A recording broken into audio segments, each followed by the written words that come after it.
అదే నేను ఆలోచిస్తున్నా. నా కష్టం నా కోసరం కాదు, నన్ను నమ్ముకున్న ఈ జన సముద్రం కోసమని మరొకసారి విజ్ఞప్తి చేస్తున్నా. మామూలుగా అయితే ఇంతమంది రారు. మీలో నేను చూస్తున్నా, ఇది అవుతానే పిలిచి సన్మానం చేస్తాం. కోడూరు నుంచి 60 సంవత్సరాల వయసులో సైకిల్ వేసుకొని కడప మహానాడుకు వచ్చాడంటే అది తెలుగుదేశం పార్టీ పైనుండే అభిమానం.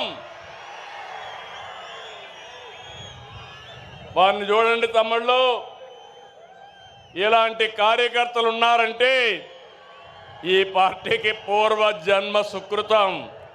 తమ్ముళ్ళు గట్టిగా చప్పట్లు కొట్టి అభినందించండి.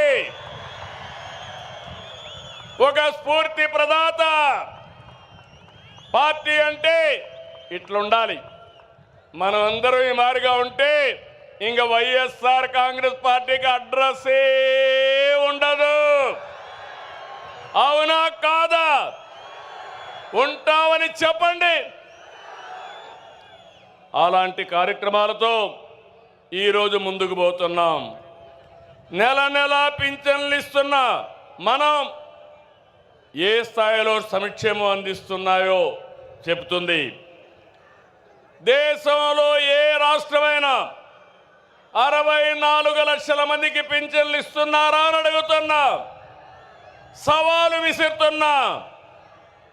చూసారు కదండి. మరి ఈ వీడియో కనుక మీకు నచ్చినట్లయితే ఒక లైక్ కొట్టేసి మీ అభిప్రాయాన్ని కూడా కామెంట్ బాక్స్లో తెలియజేస్తూ ఇలాంటి ఇంట్రెస్టింగ్ అప్డేట్స్ కోసం మా ఛానల్ని సబ్స్క్రైబ్ చేసుకోండి.